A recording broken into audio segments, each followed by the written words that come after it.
Ang kwento ay umiikot sa loob ng Choiseong Group, ang group of companies na itinatag ni Kang Yong-ho, ang founder at chairman ng nasabing mga kumpanya. Kasama niya dito si Hwang Junhyun, ang magaling na football player na dahil sa isang pangyayari ay aksidenteng naging intern ng Choiseong. At si Kang Bang-chul, ang bunsong anak ng chairman na pinaalis patungong ibang bansa, ngunit pasekretong bumalik upang maging intern din sa kumpanya ng kanyang ama.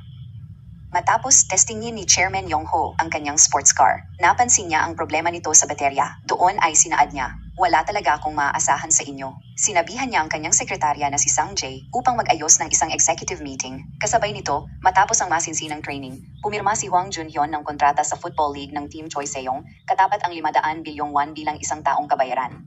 Samantala, tinipon ni Yong-ho ang kanyang mga executives at inanunsyo ang plano niyang magretiro sa lalong madaling panahon. Nagulat ang kanyang kambal na anak na sina Jae-yong at Jae-song sa anunsyo, ngunit wala sa kanila ang tumutol. Pinuna ni Yong-ho ang kanyang mga anak at mga executive dahil sa pagiging makasarili at sinabing malapit na siyang magdesisyon. Pagkatapos ng pulong, pinag-usapan ng mga executives na mukhang ang kambal ay walang kakayahang pumalit bilang chairman sa kumpanya. Samantala, nagtalo sina Jae-yong at Jae-song kung sino ang dapat pumalit sa kanilang ama. Sinabi ni Yong-ho sa kambal na obserbahan niya sila ng isang buwan bago magdesisyon. Dahilan upang agad na maghanap ng paraan ng dalawa para mapabilib siya at malampasan ng isa't isa. Kalaunan, palihim na sinabi ni Yong-ho kay Sang Jae na wala siyang balak ibigay ang ganap na kontrol ng negosyo alinman sa dalawa. Nang gabing iyon, naghapunan si Yong-ho kasama ang kanyang pamilya. Nag-alala ang kanyang pangalawang asawa, si Seon-hee, matapos marinig ang tungkol sa kanyang plano na magretiro. Ngunit habang kumakain, muling nag-away ang kambal dahilan upang lumabas si Yong-ho para mag-attend ng isang gawain para sa kumpanya. Sa daan, isiniwalat niya kay Sang Jae na ang kambal ay nakapagtago ng slush funds mula sa mga offshore accounts. Dahil ayaw niyang malaman ng board ang kanilang ginawa, sinabihan niya si Sang Jae na ilihim muna ang mga ginawa nila. Sa ibang lugar, tinawagan ni Seon-hee ang kanyang unang anak kay Yong-ho na si Bang-jul. Sa pag-aakalang nasa New York ito, hiniling niya na bumalik siya sa South Korea. Tumanggi si Bang-jeol at ibinaba ang telepono. Lingid sa kanyang kaalaman, si Bang-jeol ay nasa South Korea na at nagtatrabaho bilang intern. Nang gabing iyon, palihim na pumasok sa parking lot sina Jae-yong at Jae-seong matapos makatanggap ng tip mula sa isang empleyado. Pinasok nila ang sasakyan ng kanilang ama at sinuri ang dashcam. Doon ay narinig at nakita nila ang pag-uusap nila tungkol sa slush funds. Nang marinig nilang pabalik na si Yong-ho, sinabihan ni Jae-yong ang kanyang kapatid na emaneho ang kotse palayo. Kalaunan, dahil sa utos ni Jae-yong ay nagsinungaling ang isang empleyado kay Yong-ho at sinabing ipinadala niya ang sasakyan para makumpuni sa labas. Samantala, tinawagan ni Junhyun ang kanyang lola na si Ok-san sa kanyang nursing home para sabihin ang tungkol sa pagsali niya sa FC Choiseong. Bagamat sa una ay hindi niya siya makilala dahil sa demensya, kalaunan ay nakilala niya ito matapos makita ang kanyang football jersey. Habang tuwang-tuwa ang kanyang lola sa balita, biglang nangyari ang hindi inaasahan. Habang si Junhyun ay patawid sa kalsada, aksidenteng nasagasaan siya ni Jae-seong, ngunit matapos makitang nakahandusay ito, agad silang tumakas palayo sa lugar. Pagdating sa parking, agad nag-utos ang kambal na burahin ang ebidensya sa CCTV at pagtakpan ang pangyayari. Sa kabila nito, nadala si Junhyun sa ospital, kung saan niya nalaman na kailangan ng operasyon ang kanyang tuhod. Sa mga sumunod na araw, itinago ng kambal ang hit-and-run incident mula sa kanilang ama. Pagkagising, nalaman ni Junhyun ang lawak ng kanyang mga pinsala at nawalan ng malay dahil sa takot na hindi na niya matutupad ang pangarap ng kanyang lola at masuportahan ito financially. Bagamat nagsimula na siya sa physical therapy, nahihirapan pa rin siyang maglakad. Kalaunan, ipinaalam sa kanya ng FC Choiseong na kailangan niyang magbayad ng multa sa ilalim ng mga tuntunin ng kanyang kontrata. Pumunta siya sa pulisya, ngunit natuklasan niyang nawawala ang kuha ng CCTV bilang kanyang ebidensya. Hanggang sabihin ng kaibigan ng kanyang lola na baka na-record ang kanyang tawag sa telepono kay Ok-san noong gabi ng aksidente. Nang makita niya ang na-record na video, tinunton ni Junhyun ang sasakyan at nalaman niyang iyon ay kay Kang Yong-ho. Direkta niya siyang hinarap para humingi ito ng tawad, ngunit tumanggi si Yong-ho. Matapos makita ang video, nag-alok si Yong-ho ng kabayaran, nangakong aalisin ang multa sa kontrata at hiniling na ibigay niya sa kanya ang video footage. Sa galit, tinanggihan ni Junhyun ang alok. Yon ay dahil sa katotohanang hindi na siya makakapaglaro ng football habang buhay o mawawala na siya ng trabaho.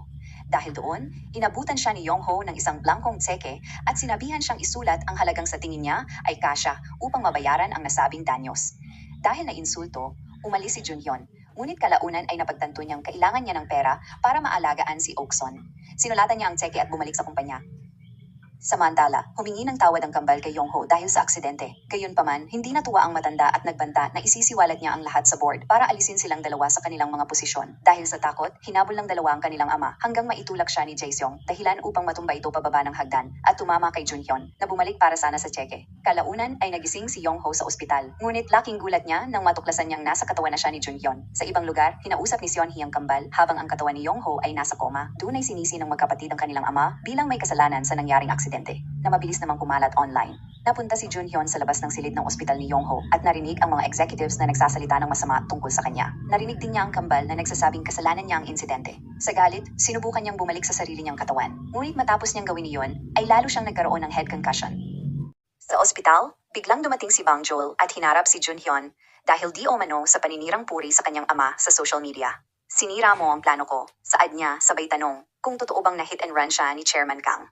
Ang hindi niya alam, si Junhyun ay nasa katauhan mismo ni Yongho, ang kanyang ama. Nagulat si Yongho dahil dapat sana ay nasa States siya na nag-aaral. Ang malala, nakapasok siya sa Choi Se-yong ng pasekreto. Gustuhin man niyang pagalitan ng kanyang anak, hindi niya magawa. Hanggang biglang dumating sina Jae-kyung at Jae-sung at sinubukang kumbinsihin siya na si Yongho ang nasa likod ng hit and run. Gayunpaman, narinig ni Bang Joel ang pag-uusap sa pagitan ni Sang Jae at ng assistant na ang nasa likod ng hit and run ay walang iba kundi ang magkapatid na kambal.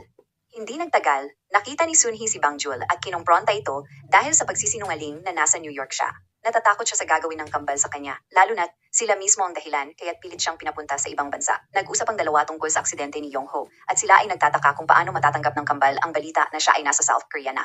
Nang araw na iyon, nalaman ni Bang Joel ang balita tungkol sa pagkakasangkot ng kambal sa hit and run incident sa pamamagitan ng mga chat group sa loob ng Choi Se-yong. Maraming usap-usapan tungkol dito at kalaunan ay nagkaroon ng isang pampublikong protesta laban sa kambal, kung saan hinihiling ng mga tao na makulong ang tunay na salarin sa likod ng pagbangga, kasama na rin ang iba pang atraso na ginawa nila. Dahil sa protesta, bumagsak ang stocks ng Choi Se-yong Group at sina Jae-kyung at Jae-seung ay inakusahan ng maraming krimen. Gayunpaman, sinisi nila ang kanilang ama na siya ang gumawa ng kalokohan para lamang isisi sa kanyang mga inosenteng anak. Nataranta si Jae-seung, ngunit tiniyak sa kanya ni Jae-kyung na sa pamamagitan ng doktor niyang asawa, si Yongho, ay hindi na muling magising pa. Palihim na lumabas si Yongho ng silid at nalaman ang tungkol sa mga batikos ng publiko laban sa kanya at sa kumpanya. Dahil wala siyang magawa mula sa loob ng katawan ni Junhyun, nagpasya siya na humarap sa press. Dumating siya sa press conference na inilunsad ng kambal at nagpa siyang magsalita bilang si Junhyun. Sa kanyang talumpati, kinumpirma niya na ang chairman ang nakabangga sa kanya gamit ang kanyang sasakyan. Naalala ni Yongho ang kanyang aksidente maraming taon na ang nakalilipas at kung paano niya pinilit ang kanyang sarili na ibigay ang lahat para lumaki ang Choisong. Sa pamamagitan ng katawan ni Junhyun, nagpa siya si Yongho na isakripisyo ang kanyang reputasyon para sa ikabubuti ng lahat. Nabigla ang kambal sa revelasyon at sa biglaang pagbabago ng isip ni Junhyun. Nangako silang susuportahan siya sa pinansyal na paraan upang mabayaran siya at humingi sila ng tawad para sa aksidente. Samantala, nakita ni Sang Jae si Bang Joel sa mga reporter at nagtaka kung ano ang ginagawa niya roon. Dahil doon, hiniling ni Bang Joel na ilihim ang kanyang presensya sa kambal. Samantala, tumungo si Yongho sa bahay ni Junhyun at sinubukang intindihin ang bagong buhay nito. Sinuri niya ang kalagayan ng pamumuhay ni Junhyun at sa huli ay nakakita siya ng ipis. Sa takot ay umalis siya doon, nangakong hindi na babalik. Habang tumatakbo siya, napagtanto niya na malakas siya at maaari na siyang tumakbo na parang isang malakas na binata. Bumalik siya sa ospital para kunin ang kanyang tungkod na naglalaman ng susi sa kanyang lihim na vault. Palihim na pumasok si Yongho para hanapin ang tungkod, ngunit biglang dumating ang kambal. Hiniling ni Jae-kyung sa kanyang asawa na patahimikin si Yongho, ngunit si Junhyun na nasa katawan ni Yongho ay nagsimulang magising. Sinubukan ni Jae-kyung na takpan ng unan ang mukha niya para matuluyan na siya, ngunit nagawa ni Yongho na patunugin ang emergency alarm. Dahilan para magpanik at tumakbo ang kambal palabas sa ospital. Sinubukan ni Yongho na gisingin si Junhyun ngunit hindi eto magising. Lumabas siya ng ospital na umiiyak matapos makita kung ano ang kayang gawin ng kanyang mga anak laban sa kanya. Kinalaunan, sinabi ni Sukdu kay Sunhee at sa iba pang miyembro ng pamilya Kang na si Yongho ay nasa koma at maaaring mamatay sa lalong madaling panahon. Sa kabilang banda, tinawagan ni Na Yeon-se ang kanyang ama na si Byung-mo upang ipaalam dito ang nalalapit na pagkamatay ni Yongho na ikinatuwa niya. Habang naluluha, nakita ni Yongho ang blankong teke na pinuna ni Junhyun bago ang soul switching. Nagpasya siyang gamitin ito para sa ikakabuti ni Junhyun. Binisita niya ang kambal at sa halip na humingi ng malaking kabayaran, humingi siya ng trabaho sa Choisong. Ang walang kaalam-alam na kambal ay tinanggap siya bilang si Junhyun bilang bagong intern ng kumpanya. Nang makita siya ni Bang Joel, ay nagulat siya dahil hindi niya inaasahan na ang lalaking nagreklamo sa kanyang ama ay pumasok bilang employee ng Choisong. Sa unang araw niya, nakita niya na nililinis ang kanyang opisina. Nakasalubong niya si Sang Jae na nagdududa sa kanyang intensyon, ngunit sinabihan siya ni Yongho na huwag mag-alala dahil ang intensyon niya ay para sa ikakabuti ng Choi Song. Nakilala ni Yongho ang kanyang bagong team, na tila hindi natuwa nang makita siya. Humingi ng volunteer ang kanilang team manager para tulungan si Junhyun, at agad namang nagrepresenta si Bang Jul. Nagulat ang team nang bigla silang tanungin ni Yongho tungkol sa mga teknikal na aspeto ng negosyo. Hindi nila inaasahan na ang isang intern ay mukhang mas marami pang nalalaman sa nangyayari sa kumpanya kesa sila. Gayunpaman, agad siyang hinila ni Bang Jul sa labas at ipinaalala sa kanya na isa lamang siyang intern at dapat siyang manatili lang sa linya niya. Dahil doon, tinanong siya ni Yongho kung ano ang mga gagawin niya. Pinapunta siya ni Bang Jul sa isang Excel sheet at habang binabasa niya ang mga iyon, sinabihan siya na nag-apply pa siya doon kung hindi rin lang marunong sa ganong trabaho. Huwag mo akong unahan dahil alam ko ang ginagawa ko. Saad ni Yongho, sabay banggit na si Bang Jiol ay isa lamang spoiled brat at hindi naman talaga nag-aaral ng mabuti habang nasa States. Porket anak ka ng chairman, puro ka lang naman party doon, bulalas niya, bagay na kinagulat ni Bang Jiol. Agad niya siyang pinigilan at sinaad na huwag niyang babanggitin yon kahit kanino, lalo na sa kambal.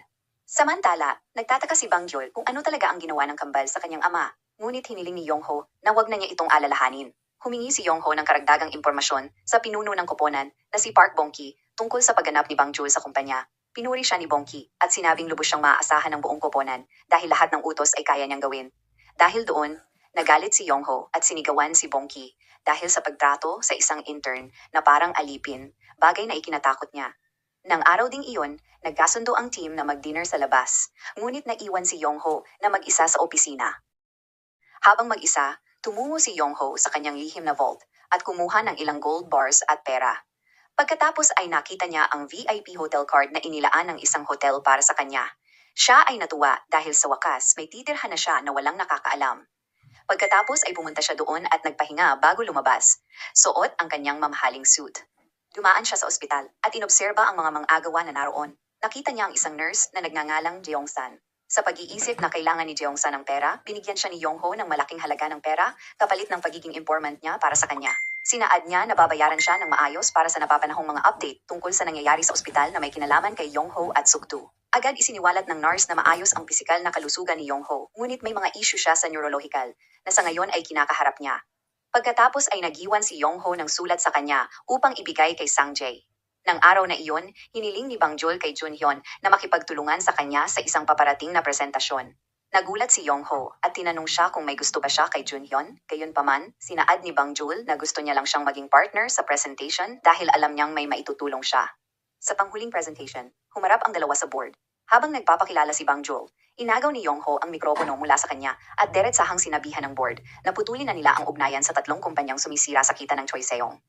Nabigla si Jae Seong nang marinig ang mga pangalan ng mga kumpanya na binanggit at lumabas ng meeting room na nagtataka kung paano nalaman ng isang intern na ito ang kanyang mga slush fund channel.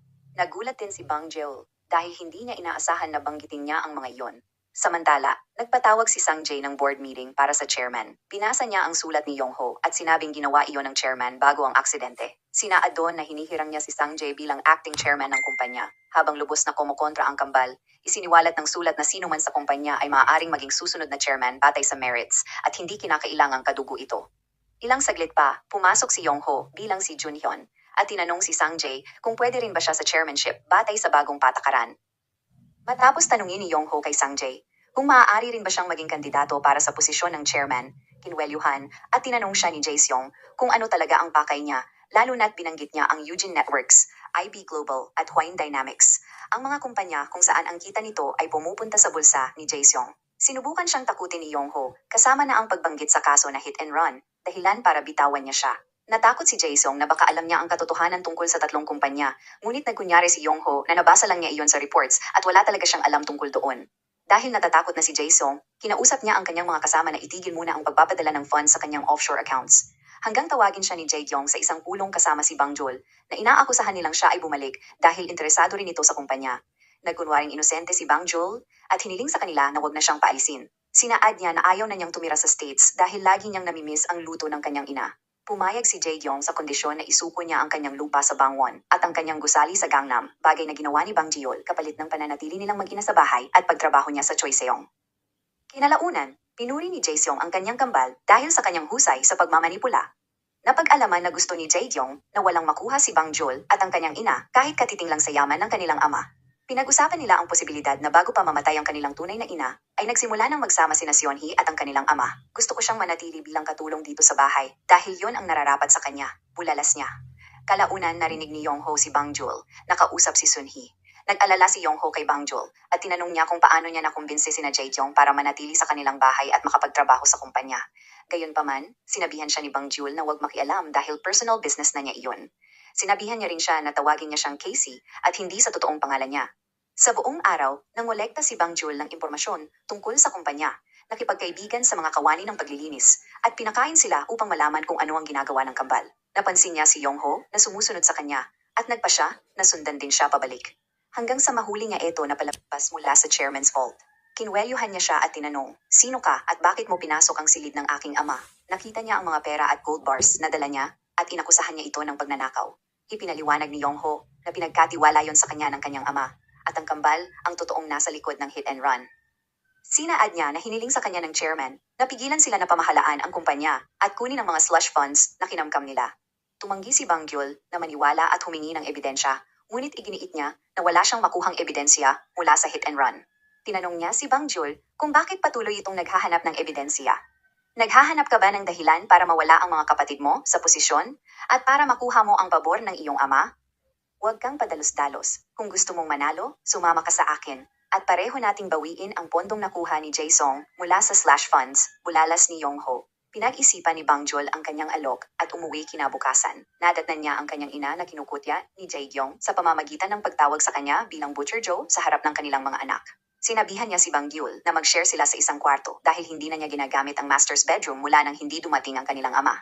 Kalaunan, binalaan ni Jae-gyong si Bang Jul na manatiling tahimik at sumunod lang sa kanya kung gusto niyang manatili sa tahanan ng pamilya Kang. Sa Choi Seong, nangako si Sang-jae na poprotektahan ang upuan ng chairman hanggang sa may mapiling kapalit. Samantala, sinabi ni Bang Jul kay Yongho na wala siyang tiwala sa kanya at hiniling na patunayan niya iyon kung gusto niyang makuha ang kanyang tiwala. Sa opisina, binigyan ni Yongho ang sales team ng ultimatum at humingi ng statistics para sa susunod na ulat. Nataranta si Manager Bongki sa mga posibleng kahihinatnan, ngunit iginiit ni Yongho na hindi nila dapat hayaang mangibabaw sa kanila ang sales team. Kalaunan ay hinikayat niya si Bongki na pamunuan ang materials team ng mas agresibo.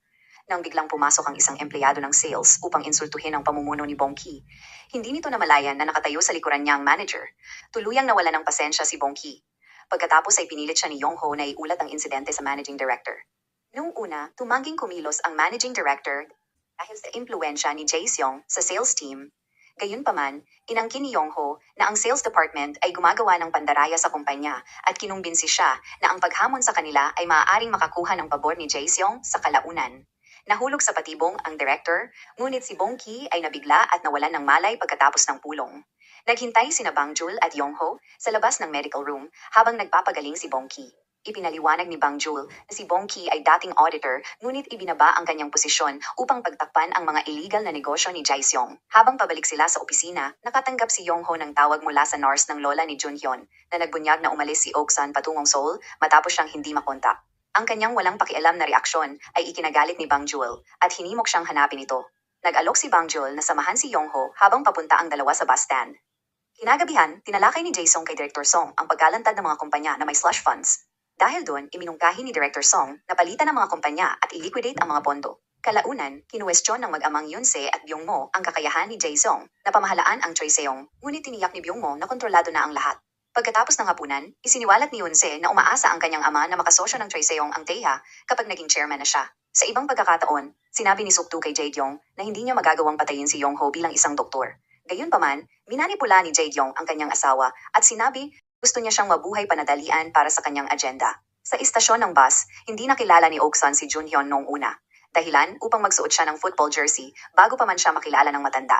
Naging mailap si Yongho sa kanya, dahilan upang sabihan siya ni Bang Jul bago siya dalhin sa ospital. Dahil kay Oksan, naalala ni Bang Jul kung gaano kaiksi ang pagmamahal na natanggap niya mula sa sarili niyang ama.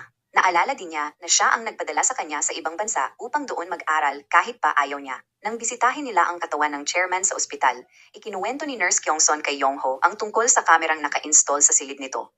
Pagkatapos ay hiniling ni Yong-ho sa nurse na ipagpatuloy lang ang pag-aalaga sa chairman at kay Ok-san. Kinabukasan, sina Bong Ki, Yong-ho, Bang Gyul at ang materials team ay naglakbay upang i-audit ang Eugene Networks, IB Global at Hwain Dynamics. Sa kabila ng pagtutol sa bodega ng Eugene, nakakuha sila ng pagkakataon. Hindi pumasok sina Yong-ho at Bang Gyul upang mag-audit. Sa halip ay sinundan nila si Director Song. Doon nagulat si Yong-ho nang matuklasan na si Director Song ay nagtatrabaho para kay Byung-mo. Ikinatwiran ni Bang Gyul na ang pagbubunyag kay Director Song ay magbubunyag din kay Jae-seong. Sumang-ayon si Yong-ho, ngunit iginiit niya na dapat ding tanggalin si Jae-yong upang maiwasang mapunta sa kanya ang chairmanship ng kumpanya. Samantala, nag-alala si Jae-seong nang hindi niya makontak si Director Song. Natuklasan niyang nawala ang laman ng kanyang mga accounts kung saan nakadeposit ang mga slush funds. Hanggang malaman niyang nawawala si Director Song kasama ang kanyang pamilya. Nalaman din ito ni Jae-yong at inutusan ng kanyang secretary na si Yo upang imbestigahan ang pagkakasangkot ng Taeha Group. Sa ibang lugar, binigyan ni Director Song ang kanyang asawa ng isang bag ng pera at sinabihan itong umalis papuntang China. Pagkatapos ay binisita niya si Byung-mo at ibinigay ang access kung saan niya makukuha ang pera mula sa slush fund. Gayunpaman, nagpasya si Byung-mo na ipapatay siya upang ilihim ang kanyang sariling pagkakasangkot. Bago pa yun mangyari, binalaan ni Yong-ho si Director Song at sinabihan siyang itago ang slush funds at huwag ibigay kay Byung-mo. Ilang saglit pa ay nagtanim ng bomba ang mga tauhan ni Byung-mo sa sasakyan ni Director Song. Ngunit dahil sa babala ni Yong-ho, nakaligtas ang direktor. Bago tumakas dala ang ilang bahagi ng pera, tinakot siya ni Yong-ho na kapag hindi niya ibigay sa kanila ang natitirang pera sa bangko, hindi siya makakatakas at paniguradong makukulong siya kasama ng iba pang sangkot sa slush funds. Doon ay napagtanto ni Bang Gyul na seryoso si Yong-ho sa kanyang pangako na puksahin ang kambal upang hindi mangyari ang mga pansirili nilang plano. Samantala, patuloy na namamangha si Bang Gyul sa mga ginagawa ni Yong-ho. Lingid sa kanyang kaalaman, ang inaakala niyang si Junhyun ay nasa katauhan ng kanyang ama. Hindi siya makapaniwala na ang isang rookie na katulad niya ay ganun kalawak ang nalalaman tungkol sa kumpanya. Ginamit iyon ni Yong-ho na pagkakataon upang kumbinsihin siya na makipagtulungan sa kanya upang makuha nila ang chairmanship ng Choi-seong sa lalong madaling panahon. Kasabay nito, nalaman ni Byung-mo at Yoon-se kung paano sila nilinlang ni Director Song. Sinabi rin niya kay Yoon-se na si Jae-song ay hindi mapagkakatiwalaan tulad ng kanyang ama. Kinabukasan, nahuli sa trabaho sina Bang Gyul at Yong-ho. Nagreklamo ang mga empleyado ng materials team kay Bong Ki. At habang nagsisimulang mag-alala si Bong Ki, dumating ang managing director na si Kwon Beom-sik at pinuri ang materials team dahil sa ngayon ay nalampasan nila ang performance ng sales team. Pinuri niya ang intern na si Junhyun sa pagpapasimula ng lahat at inimbitahan ang team sa hapunan at inuman. Nagprotesta ang team dahil ayaw nilang sumama sa pa-dinner at painom ni MD Kwon, ngunit pumunta pa rin sila sa restaurant. Samantala, lumiban si Yong-ho sa trabaho, at habang siya ay tuwang-tuwa dahil sa pagkalinlang ni Byung-mo, naabala siya nang bigla siyang tawagan ni Bong Ki. Hiniling niya na pumunta siya sa team dinner, batay sa utos ng direktor. Dumating siya sa restaurant at hindi nagtagal, pinilit ni Director Kwon, si Bang Gyul, na gumawa ng inumin para sa iba pang miyembro ng koponan. Habang nagpapasikat si Bang Gyul sa paggawa ng kanilang inumin, nainis si Yong-ho at naisip na ang ginagawa ng kanyang anak ay hindi nagdudulot ng maganda sa pamilya. Doon ay hiniling ni Yong-ho na kung maari, iwasan na nila ang kumain at uminom sa labas, bagkus ibigay na lang ng cash imbes na maglebre. Dahil doon, hinamon ni Mr. Kwon si Yong-ho na uminom at kung sino ang mananaig, siya ang masusunod. Sa huli, tinalo ni Junhyun si Beom-sik at umuwi ang koponan. Sa kanilang pag-uwi, natagpuan ni Bang Gyul ang isang lasing na si Bong Ki sa labas at hiniling kay Yong-ho na iuwi ito. Kinabukasan, nagising si Bong Ki sa suite ni Yong-ho. Pinagalitan niya si Yong-ho dahil sa labis di umano na paggastos ng pera sa settlement. Si Yong-ho bilang si Junhyun ay nagsinungaling kay Bong Ki at sinabi na siya ang lihim na anak ni Kang Yong-ho. Inangkin niya na itinago siya ng kanyang ama sa loob ng maraming taon at hiniling kay Bong Ki na protektahan ang kanyang sikreto. Inanggit ni Yong-ho ang mga issue sa pag-audit at humingi ng tawad kay Bong Ki, na siyang nagdusa dahil kay Jae-seong. Nahulog si Bong Ki sa plano niya, sa paniniwalang ang baguhang intern ay ang lihim na anak ni Chairman Kang. Pumayag siyang makipagtulungan dito upang mahuli ang kambal. Sa loob ng Choi-seong, nakita ng mga empleyado ang mga pulis na nag-iimbestiga sa pagkawala ni Director Song. Pinapunta ni Jae-yong ang mga pulis kay Jae-song at sinabi ang kanyang pagkakasangkot kay Director Song. Si Jae-song, na nababalisa pa rin sa pagtataksil, ay itinanggi ang kanyang pagkakasangkot sa pagtakas ni Director Song. Nang araw na iyon, sa pulong ng mga direktor, isiniwalat ni Jae-yong na bibili siya ng isang kumpanya ng teknolohiya ng baterya, ang GF Solutions, at kasama dito ang isang dayuhang investor. Pribadong kinumpronta ni Jae-seong ang kanyang kambal dahil sa paggamit di umano ng kanyang slush fund upang itatag ang kumpanya at makinabang sa kalakalan. Napagtanto ni Jae-seong na sinusubukan ng kanyang kapatid na bumili ng mas maraming shares ng kumpanya upang manalo sa chairmanship bidding. Kasabay nito, sinabi ni Bang Gyul kay Yongho na si Jae-sung ay kasalukuyang tinatrabaho ang isang project, ang Yunchon Port. Kasama niya dito si Byung-mo, ang kanyang biyenan na nagmamay-ari ng kumpanyang Teha.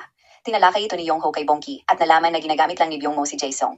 Bilang resulta, naisip ni Yongho na gumawa ng paraan upang mag-away ang kambal. Naalala ni Yongho ang proposal ni Bang Jul ang Gangwon Port at sinuri ito. Humanga siya sa pagkakagawa ng plano at tiningnan ang katitikan ng pulong ng mga direktor. Nalaman niya ang tungkol sa GF Solutions at napagpasyahan na sinusubukan ni Jae-gyong na ilaan ang pera mula sa slush fund sa bagong proyekto. Nilapitan ni Yongho si Jae-gyong, dala ang plano ng Gangwon Port bilang isang paraan para talunin nito ang plano ni na Jae-sung at Byung-mo sa Yunchon Port. Gusto ni Yongho na samantalahin ang sitwasyon at mabilisan siyang nagplano para sa hinaharap. Walang bilib si Jae-gyong sa proposal niya, dahilan upang sabihin ni Yongho na mag-resign siya kapag ang plano ay pumalpak. Hiningi niya ang pahintulot at signatura ni Jae-gyong upang diretsahang matalakay niya mismo ang nasabing proposal sa gobernador. Nag-alala si Bang Jul na ang lahat ay pawang mga salita lamang at baga ito ay mabigo. Para maniwala siya, isinama siya ni Yongho upang makipagkita sa gobernador ng Gangwon. Humanga ang kalihim ng gobernador sa panukala at nangakong makikipag-ugnayan sa kanila sa lalong madaling panahon. Kasabay nito, pinag-usapan ni Byung-mo at Yoon-se ang pagtataksil ni Director Song. Isiniwalat ni Yoon-se na makipagkita si Jae-seong sa kanyang kaibigan, ang alkalde ng Yunchon, ng gabing iyon. Hiniling ni Byung-mo kay Yoon-se na sabihin kay Jae-gyong na magiging mausisa at magpaimbestiga sa pagkawala ni Director Song matapos malaman ang tungkol sa private meeting. Kinagabihan, pinahiya ni Jae-gyong si Son-hee sa hapagkainan. Sinabihan siya na huwag sumabay sa kanila tuwing oras na ng kainan. Sa ibang lugar, binanggit ni Byung-mo sa mayor ang pagkawala ni Director Song, dahilan upang sumumpa si Jae-sung na wala siyang ideya kung nasaan ang lalaki. Dahil doon, pinayuhan ni Byung-mo ang kanyang manugang na gumamit ng panlabas na puwersa upang matiyak na ligtas ang kanilang pera mula sa slush fund. Pagkatapos ng kanilang pagpupulong, nasundan sila ni Bongki at kinuhanan sila ng mga litrato para kay Junhyun na tinawag niyang Young Master, ang pinakabata di umanong tagapagmana ng Choi Seong. Nang gabing iyon, inihatid ni Yongho si Bang Gyul sa bahay nila at tinanong ang kanyang ina. Pagbaba niya ng kotse, lumabas ang kanyang ina mula sa gate at sinalubong siya. Humingi si Sun-hee ng tawad para sa aksidenteng naganap, ngunit walang nagawa si Yongho, kundi panatilihing sekreto ang lahat. Kinaumagahan, para makapagpahinga ang kanyang ina, umorder si Bang Jul ng take-out na pagkain para sa pamilya sa halip na ipagluto sila ng lutong bahay ayon sa kanilang mga kahilingan. Sa kabilang banda, inanyayahan ni Yongho si Bongki sa kanyang suite upang i-audit ang mga ulat mula sa mga slush fund companies ni Jae-seong at hiniling na hanapin ang mga pondong naipon sa kumpanya. Bilang kapalit, inalok ni Yongho si Bongki ng karagdagang pera bilang kabayaran sa pagtatrabaho niya sa kabuuan ng linggo. Sa sumunod na linggo, nagulat si Jae-gyong na puntahan siya mismo ng Governor Secretary sa opisina. Tinanggap ng secretary ang panukalang gawing daungan ng barko ang Gangwon. Ngunit bago umalis, sinigurado muna ni Yongho na alam mismo ng gobernador na sila ang may hawak ng proyekto. Nalula si Jae-gyong sa kumpiyansa at galing ni Yongho upang makuha agad ang nasabing proyekto. Doon ay tinanong niya si Yongho, "Gusto mong banggain ko si Jae-sung, ano?" Tanong niya. Hindi naman sa ganun, pero 100% na sa atin na ang proyekto, saad niya, matapos malaman na nag-resign na ang mayor na kaibigan ni Jae-sung para maisulong sana niya ang kanyang Bonchon Port Project. Hanggang napag-alaman na tinakot ni Bang Jul ang mayor gamit ang mga larawan kasama ang kanyang kerida at iba pang mga issue laban sa kanya. Sa kasalukuyan, tinawagan ng mayor si Jae-seong upang ibunyag na siya ay pinagbantaan kaya't siya ay napilitang magbitaw. Nalaman din ni Jae-seong ang tungkol sa bagong plano ni Jae-gyong sa daungan. Pumasok siya sa pulong at inakusahan si Jae-gyong ng pagnanakaw ng kanyang nasabing proyekto. Tumanggi si Jae-gyong na umatras at binanggit na iyon ay para sa paglago ng Choi Song. Tinanggap ni Sung Jae ang Gangwon Port Project bilang acting chairman at pakiramdam ni Jae Song ay natalo siya. Kinompronta niya ang kanyang kapatid sa harap ng board, ngunit kalaunan ay wala siyang nagawa. Habang natutuwa sina Junhyun at Bang Jul sa kanilang tagumpay, napansin sila ni Sung Jae at hiniling sa kanyang sekretarya na imbestigahan ito. Hindi nagtagal, isiniwalat ng sekretarya na nakatira si Junhyun sa isang hotel suite. Nang gabing iyon, ibinigay ni Yongho kay Bang Jul ang titulo ng kanyang lupa sa Gangwon. Nagulat siya dahil ibinigay niya yon kay Jae-gyong nitong mga nakaraang araw lang. Sinabi ni Yongho na nakuha niya lang iyon bilang kanyang paunang bayad, ngunit hindi natuwa si Bang Jul dahil ang lupa di umano ay hindi rin lang mapapakinabangan. Sinaad ni Yongho na pwedeng gawing tourist spot ang lugar, bagay na ikinatuwa ni Bang Jul. Doon ay naisip niya kung ginagawa ba iyon ni Junhyun dahil gusto niya siya. Nagpaalam siya na umalis, ngunit siya naman ang pagdating ng kanyang ina. Doon ay napatanong si Bang Jul, "Bakit mo ba ginugulo ang tahimik kong puso?" Muntik na siyang marinig ng kanyang ina, at sa oras na yon, sila ay nagbonding sa restaurant. Samantala, pumunta si Yongho sa garahe at pinatakbo ang kanyang sports car sa arena. Pagbalik niya, nadatnan niya si Jae-gyong na naghihintay kasama ang mga tauhan nito. Doon ay sinaad ni Jae-gyong, "Sabi ko na eh, hindi talaga kita mapagkakatiwalaan." Tao ka pala ni Lee Sung-jae ha. Siya lang naman ang pinakamalapit sa chairman at nakakaalam sa lahat kasama na ang lugar na to, bulalas ni Jae-gyong. Pinahawak niya siya sa kanyang mga tauhan at tinanong, ano ang pinapagawa sa iyo ni Lee Sung-jae? Ang manatili sa tabi ko para maghukay ng dumi at para makuha niya ang posisyon. Agad tumanggi si Yong-ho, ngunit hindi naniniwala si Jae-gyong sa kanya. Binanggit niya na mukhang binabayaran siya ng malaki, lalo na't hindi naman yon kaya ng sahod niya. Ang mga gamit niyang mamahalin ay hindi rin nakaligtas sa mga mata ni Jae-gyong. Dahilan upang umakting si Yong-ho na gustong-gusto niya di o mano, na sirain ang sasakyang sumira sa binti niya at sa career niya ngunit hindi niya magawa. Kahit anong gawin ko, hindi na maibabalik ang lahat, bulalas ni Yong-ho. Hindi nagtagal, umalis si na Jae-gyong. Dahilan upang sa wakas ay makahinga na siya. Bago makalayo, inutusan ni Jae-gyong ang kanyang mga tauhan na i-track lahat ng mga gawain ni Yong-ho. Sa oras na inaakala ni Yong-ho na makakapagpahinga na siya, biglang dumating si Sang-jae na nagtatanong kung sino talaga siya at bakit nasa kanya ang susi ng Crown Palace Suite. Ang card na eto ay nakatago sa private safe ng chairman. Bakit nasa iyo eto? Tanong ni Sang-jae. Tiningnan siya ni Yong-ho mata sa mata at sinabi na kinuha niya iyon mismo gamit ang kanyang tungkod. Kinompronta siya ni Sang-jae sa pag-aakalang may ginawa siya sa chairman. Hanggang sa banggitin lahat ni Yong-ho ang tungkol sa kanyang personal na buhay at kung ano ang mga naranasan nilang pareho mula una silang nagkakilala. Nagtaka si Sang-jae na alam niya lahat yon, ngunit hindi pa rin niya makuha na siya mismo ang boss niya. Kinwelyuhan niya si Yong-ho at sinaad. Kinalkal mo ang aking nakaraan? Hindi na pinatagal pa ni Yong-ho ang kanyang sekreto. Sa malamig ngunit matigas na boses, sinaad niya, ako si Kang Yong-ho, ang chairman ng Choisong. Biglang natahimik si Sang-jae at binitawan siya. Hanggang ipagpatuloy ni Yong-ho na banggitin lahat ang mga pangyayari noon na nagpatibay sa kanilang samahan. Pinaliwanag ni Yong-ho na nagkaroon sila ng soul swapping ni Junhyun dahil sa aksidente. Bagay na ngayon lang niya marinig sa buong buhay niya. Hinawakan ni Yong-ho ang kamay niya at hinila iyon papunta at pabalik. Sinabihan niya si Sang-jae na humawak ng maigi sa mga susunod pang mangyayari. Kinuha niya sa kanya ang susi ng Crown Palace Suite at sinaad, kung talagang ikaw pa rin ang aking kanang kamay, makikipagtagpo ka sa akin sa lalong madaling panahon.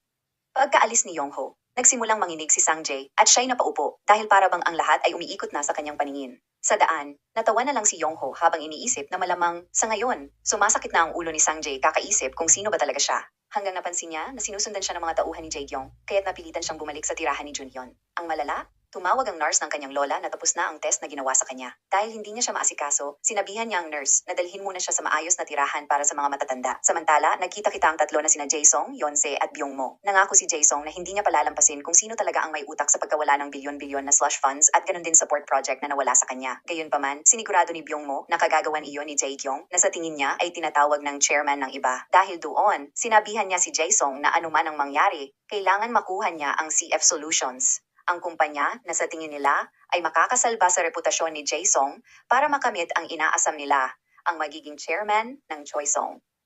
Sa kabila nito, nalaman ni Jae-gyong na pabankrupt na ang CF Solutions kaya't agad siyang nagpatawag ng meeting. Samantala, dahil bantay lahat ang kanyang galaw, inutusan ni Yong-ho si Bongki na kumuha ng 5 billion won sa kanyang safe. Pagdating doon, ay halos di na makahinga si Bongki habang tinitingnan ang mga nakapalibot na ginto at pera sa loob ng silid. Pagdating kay Yong-ho, nalaman niya na gagamitin ang pera para matulungan si Jae-gyong na makuha ang CF Solutions. Binigyan ni Yong-ho ng isang bundle si Bongki at sinabing pag-aralin niya ang kanyang anak sa ibang bansa at regaluhan ng bag ang kanyang asawa. Ngunit nang ikumpara siya ni Bongki sa matandang chairman, ay agad niyang binawi ang pera. Dahilan upang lalong magtaka si Bongki kung sino ba talaga siya. Samantala, isang araw na lang ay pipiliin na kung sino ang susunod na chairman ng Choisong. Agad kinausap ni Jae-gyong ang presidente ng Choisong Bank upang gipitin ang CF Solutions sa kanilang utang kapalit ng pagpasok niya ng mas malaking pera. Sa kabila nito, porsigido naman si Jae-sung na maglabas ng kahit ilang bilyones kasama na ang backup money mula sa kanyang biyenan, makuha lang ang nasabing kumpanya. Hindi nagtagal, biglang dumating si Sung-jae sa materials department at tinanong kung naroon si Junhyun. Nang malamang wala siya doon, agad siyang pumunta sa lamesa niya upang kumuha ng writing sample sa notebook niya. Agad niyang kinumpara ang sulat mula sa pinakahuling memorandum na binigay ng chairman. Doon ay napagtanto niya na parehas ang handwriting, hanggang biglang dumating ang mensahe mula kay Yong-ho na gustong makipagkita sa kanya sa parehas na lugar kung saan naroon ang kanilang alaala.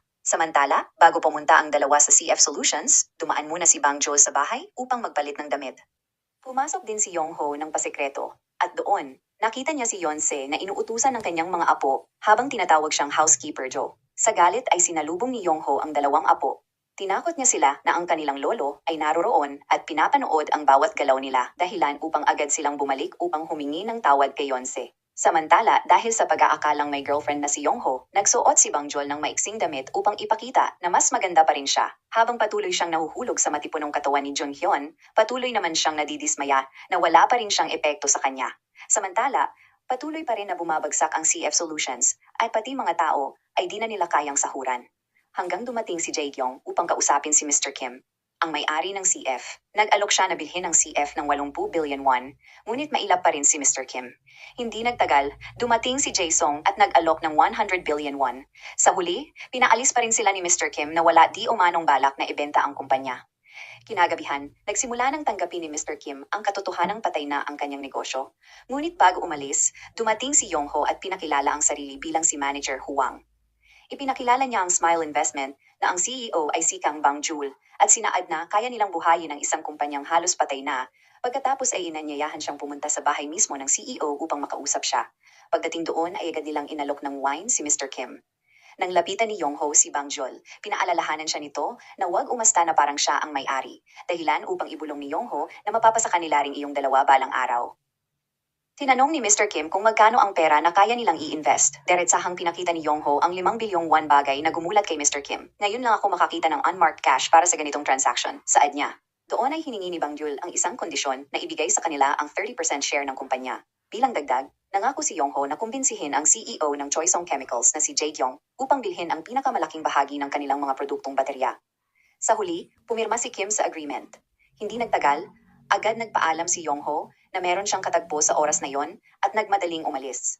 Malamang may date sila ng kanyang girlfriend, saad ni Mr. Kim bagay na nagpagalit kay Bang-jul. Habang umuulan, nadatna na nga ni Yong-ho si Sang-jae na naghihintay sa pinag-usapan nilang lugar. Doon ay umiyak si Sung-jae at humingi ng tawad dahil hindi siya, di umano, naniwala na siya ang kanyang amo. Huwag mong isipin yan dahil noong araw na sinaksak ako ng aking mga anak sa likod.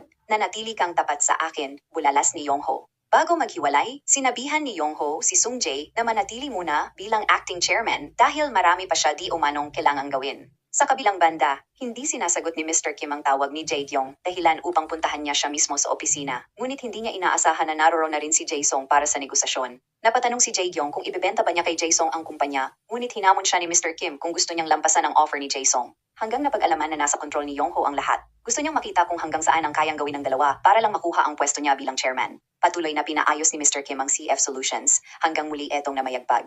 Sa huli, nagkaroon na rin ng bidding at halos lahat ng natitirang assets ng kambal ay sinama nila, manalo lang sa bidding. Hanggang umabot na nga ng 300 billion ang alok. Sa huli, nanalo si Jae-sung. Nag-alala si Jae-kyung kung saan niya kukunin ang perang pambayad, ngunit walang pakialam si Jae-sung dahil ang mahalaga ay makuha niya ang chairmanship ng Choisong. Samantala nilapitan ni Yong-ho si Jae-kyung upang tanungin kung hindi na niya talaga siya kailangan. Matatandaan na noong nakaraan, sinaad ni Yong-ho sa kanya na kaya niya siyang gawing chairman kung gugustuhin niya. Nang hindi siya masagot ni Jae-kyung, nag-asta si Yong-ho na lumipat kay Jae-sung. Gayunpaman, pinigilan siya ni Jae-kyung at sinaad na kailangan niya siya. Dahil doon, sinabihan siya ni Yong-ho na humingi muna ng tawad at itigil ang pang-spy sa kanya. Ginawa nga iyon ni Jae-kyung at nang makita iyon ni Bang-jul ay nagulat siya dahil ngayon lang niya nakita si Jae-kyung na yumuko ng ganon. Dahil doon, tinanong siya ni Yong-ho, kung meron kang 300 billion, puntahan na natin ang CF Solutions. Bago pa man dumating si Jae-sung ay naunahan na siya ni Jae-kyung. Gayunpaman, napatigil siya dahil sa 30% share na hindi kasama sa deal. Tumanggi si Jae-kyung nung una ngunit nang tumawag si Kang Jae-sung ay wala siyang nagawa kundi pumayag sa kasunduan. Matapos makuha ang CF Solutions, hiningi ni Yong-ho kay Mr. Kim na ipadala niya ang 30% share sa Smile Investment. Hindi nagtagal, tinanong ni Jae-kyung si Yong-ho kung ano ang gusto niya. Sinaad niya na gusto niya ng 1% mula sa kanyang trading shares. Sinaad niya na interesado siya sa trading at gusto niya iyong gawin balang araw. Natawa si Jae-kyung at sinabi na gawin niya siyang chairman ng Choisong at ibibigay niya sa kanya ang chemicals bilang CEO. Habang nagsasaya siya na makukuha na niya ang posisyon, nagngingit-ngit naman si Jae-sung dahil hindi niya matalo-talo ang kanyang kapatid. Hanggang sa mapagtanto niya na merong isang bagay kay Jae-kyung na maaring pumigil sa pag-akyat niya sa posisyon, ang pagtangka niya na patayin ang sarili nilang ama habang sila'y nasa ospital. Samantala patuloy na namamayagpag ang Choisong Chemicals matapos mabili ni Jae-kyung ang CF Solutions. Siyempre, sa pag-aakalang hindi na magising ang chairman, inaasahan niyang siya na ang papalit sa kanyang pwesto. Gayunpaman, biglang dumating ang isang membro ng board upang ipaalam na malapit ng magising ang chairman at mas maganda na hintayin siya para siya mismo ang mag-announce, bagay na kinabigla ni Jae-kyung. Sa kabila nito, hindi natuwa ang mga investors dahil matapos ang mga nangyari ay hindi sumipot si Jae-sung sa meeting. Bagkus pinadala niya ang kanyang asawa na si Yeon-se at ginawang director ng Choisong Trading. Nagpatuloy ang meeting, ngunit nang pag-usapan nila ang tungkol sa hydrogen project na nagkakahalaga ng 700 billion won, pinagpilitan ni Yeon-se na itulak ang project sa Busan dahil naroroon ang logistics ng Teha, ang kumpanya ng kanyang ama. Lumalabas na pumasok si Yeon-se sa Choisong para sa mas malaking plano, ang mapalaki ang Teha at kalaunan ay mapunta ang Choisong sa kanila.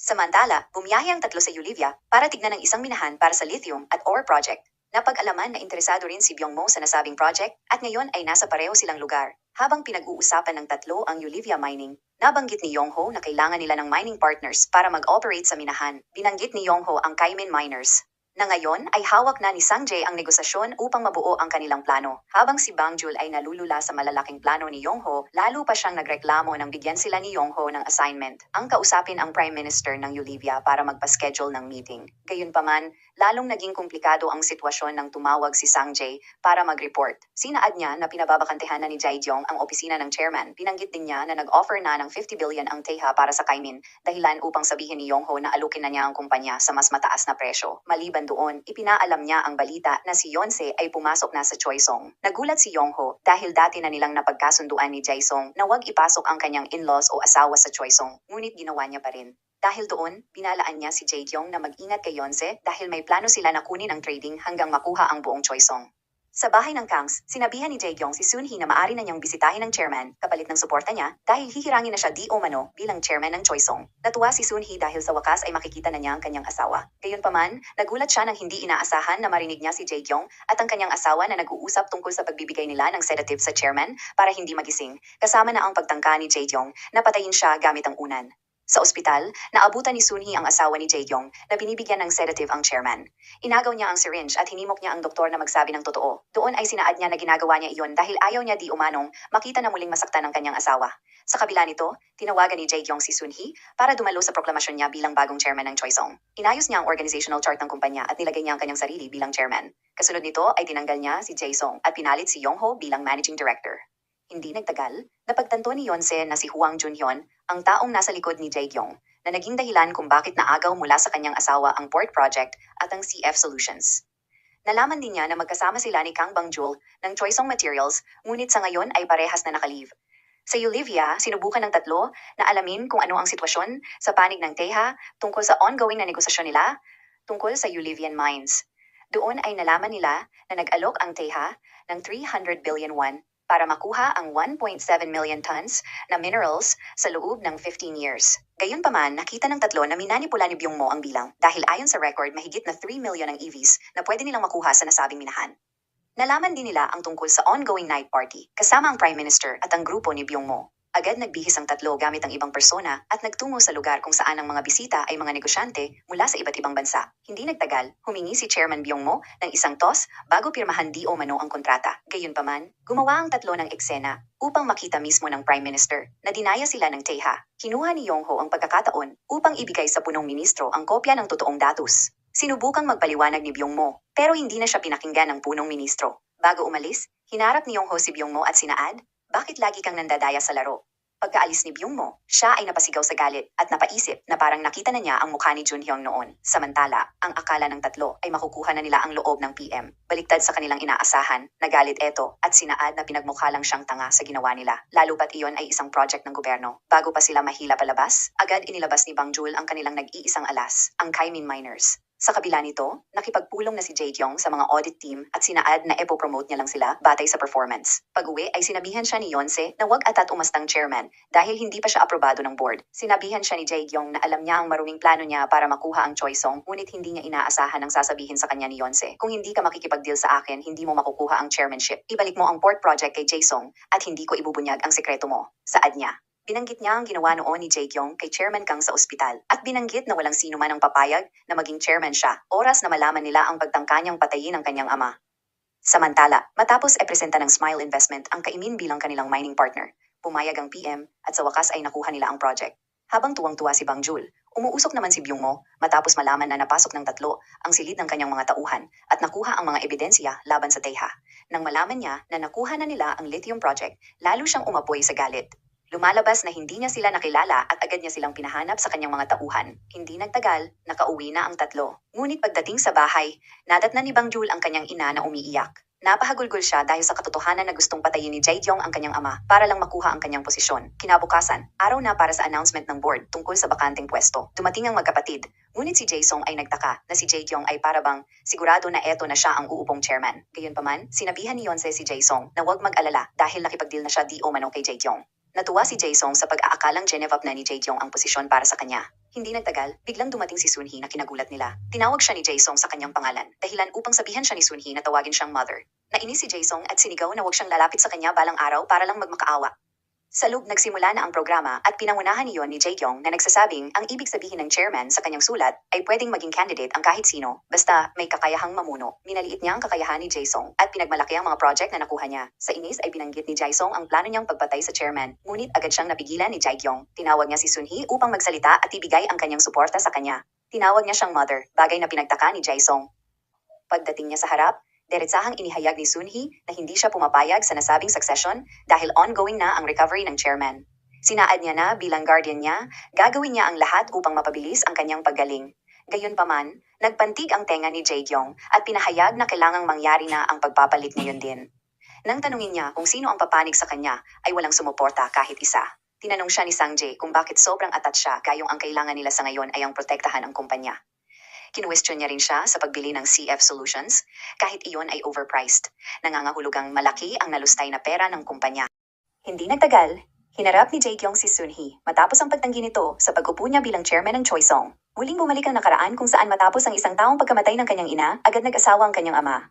Hindi sumang-ayon si Jaekyong kay Sunhee at sinaad na ayaw niyang makita doon ang kanilang anak, na walang iba kundi si Bang Jool. Sa kanilang paghaharap, minaliit ni Jaekyong si Sunhee. Alam kong pera lang ang katapat mo. Magkano ang gusto mo? Kaya kitang bayaran kahit magkano. Bulalas niya. Dahilan upang sampalin siya ni Sunhee. Sumusobra ka na. Mukhang napalaki ko kayo ng hindi maayos. Kung noon hinayaan ko lang kayo, ngayon ibabalik ko kayo sa tamang landas dahil yan ang trabaho ko bilang ina. Mariing pahayag ni Sunhee. Sinigawan siya ni Jaekyong at sinaad na isa lang siyang katulong na walang alam gawin. Dahilan upang pagsabihan siya ni Sunhee na huwag manigaw. Babaan mo ang boses mo? Di mo kayang kontrolin ang iyong emosyon. Paano na lang kung chairman ka na? Saad niya. Pagkaalis ni Sunhee, sinabi ni Jaekyong sa kanyang assistant na pagbabayarin lahat ni Bang Jool ang ginawa ni Sunhee na pagtanggi sa kanya. Sa kabila nito, nalaman ni Bongki na si Bang Jool ay ang bunsong anak ni Chairman Kang at si Junhyun ay hindi niya totoong anak. Nanggigil si Bongki na niloko siya di umano ni Junhyun. Sinubukan niyang magpaliwanag ngunit lalo etong nagalit. Gayunpaman, nagtaka siya kung paano nangyaring ang isang football player ay ganang kagaling sa business. Samantala, nagdrama si Yonsei kay Jaesung na hindi niya di umano nagawang kunin ang posisyon ng chairman para sa kanya. Pinunto niya na kailangan humanap sila ng paraan upang pabagsakin si Bang Jool dahil ginagamit siya di umano ni Mrs. Jo upang makakuha rin ng posisyon sa kumpanya. Hanggang napag-alaman na dati nang tumanggi si Chairman Yong-ho na mapangasawa ni Jaesung si Yonsei. Yon ay dahil sa maruming reputasyon ng kanyang ama pagdating sa negosyo. Binalaan siya dati ng chairman na huwag magtiwala kay Yonsei.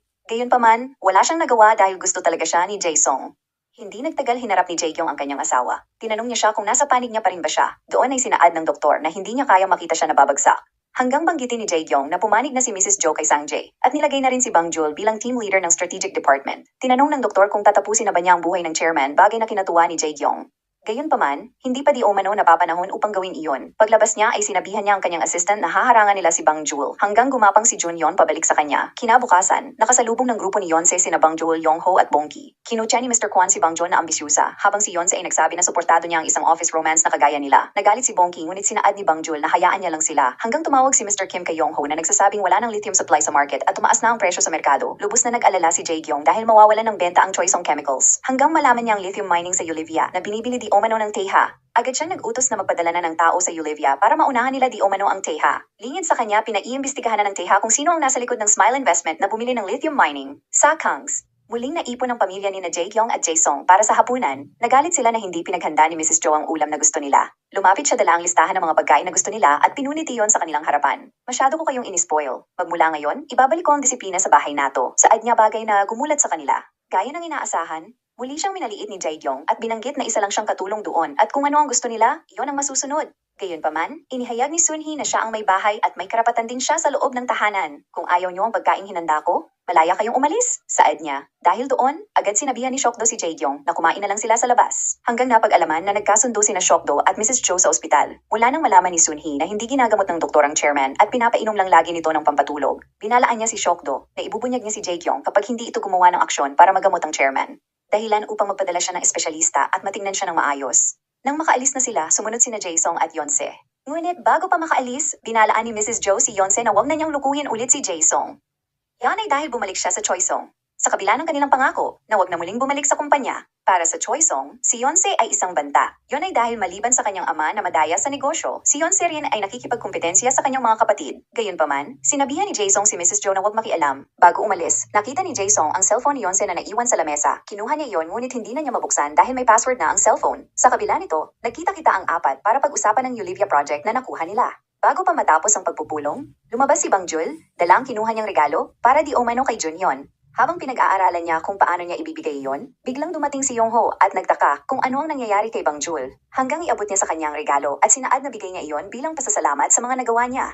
Sinaad niya na bigay niya iyon bilang bunsong anak ng chairman. Gayunpaman, nainis si Yongho at binulong, ang batang eto, galing din sa pera ko yan. Hanggang biglang tumawag ang nurse ni Oksan na nawawala siya sa oras na yon. Agad sumama si Bang Jul at pinuntahan nila ang dating tinitirhan ni Junhyun. Doon ay nadatnan ni Yongho si Oksan na nagluto ng mga paboritong ulam ni Junhyun. Sinaad niya na nalaman niyang magaling na ang kanyang paa, ngunit umiyak siya dahil alam niyang hindi na makakapaglaro pa ng football ang kanyang apo. Doon ay napagtanto ni Yongho na napakahalaga ng laro para kay Junhyun at nangako na gagawin niya ang lahat para siya ay makapaglarong muli. Tinanong niya kung paano siya nakapagluto gayong mayroon siyang demensya. Sinaad ng matanda na wala siyang sakit. Pagkatapos ay pinatikim niya ang loto niya kay Yongho. Sobrang nagustuhan niyo ni Yongho at sinaad na mukhang doon na siya titira. Si Bang Jul ay nanatili sa pinto at lalong napahanga dahil kahit sa gitna ng problema ay madali lang para sa kanya.